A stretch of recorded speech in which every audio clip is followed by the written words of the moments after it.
Hi there everybody, I'm Jade and this is 50 Mission Crush.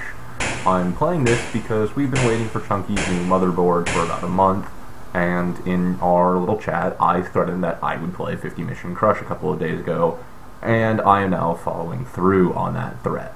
So, fuck you Chunky, this is your fault. This was also partially inspired by another thread.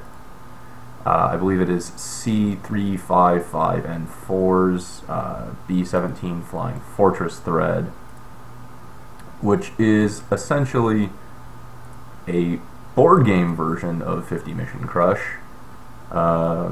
used with dice and charts, and it looks like really old school stuff.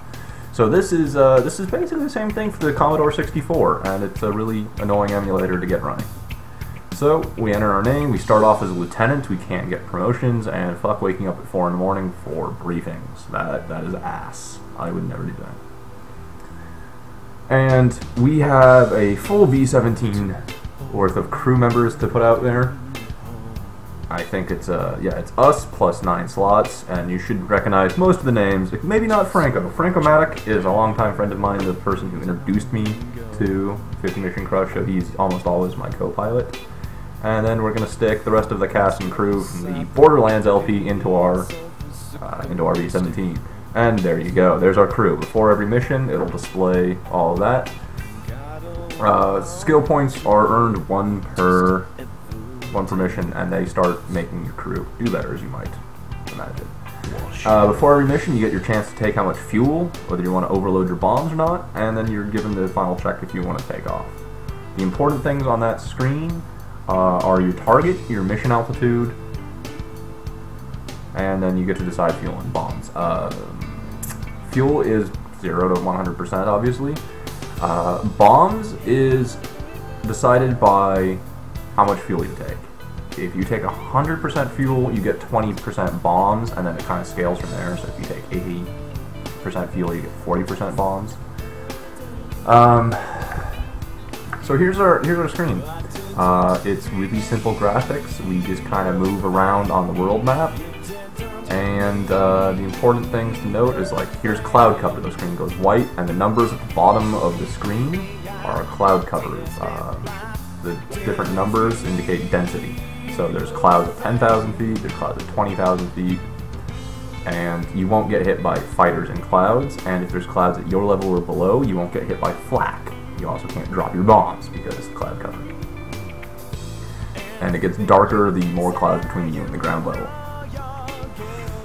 Also, things to notice is that our mission altitude is where the formation is. Our dot on the map right there is quite big because we are in formation. If we are out of formation, it is a small dot. Formation helps drive off bandits a lot. So we're over our target already. This is going to be... oh god! Well, that's flak, and that shot was lucky that it didn't kill me. I am the A, and then all the other letters are the rest of the crew. Bombardier, navigator, co-pilot, engineer. You can kind of figure out the lettering. I'm surprised that didn't kill me, or at least do something. Every target you go over will shoot flak at you. The lower your altitude, the more flak you will get. So at 10,000 feet, we took only a little bit amount of flak. I mean, this might be a lightly guarded target, I don't know. But usually we get a little bit more flak than that. And so flak is... oh god. Flak is apparently pretty fucking deadly. Oh god. It's kind of a hit or miss thing, as you can see. Sometimes you can completely ignore it, and other times it just kills Shanks. Sorry, buddy. Well, that's actually pretty funny. First mission, and Shanks takes it in the face from flak. So Shanks is now that nice little bloody spot at the front of the plane there. Oh god. Okay, so there's fighters, but they get driven off, and we're in formation. Total points, negative 500. Aw, we lost 500 points from Shanks dying. That is bullshit, I tell you. He did at least drop the bombs perfectly accurately. We have 1,000 points. That is the maximum you can earn from a bombing run. Bombing runs tend to get easier when there's less system damage and when, you know, the bombardier's alive. Also, lower altitude tends to make it easier to bomb. So that was a really quick mission. It was kind of just there and back, and we didn't even get attacked by fighters. Yeah, I probably could have taken a little bit more time, given myself more time to make some post-commentary. This is my first time really attempting to bother with this shit in post.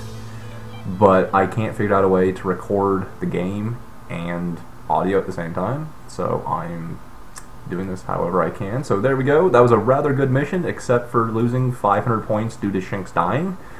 I'm going to continue running this until pretty much everybody's dead or Chunky's new motherboard gets here.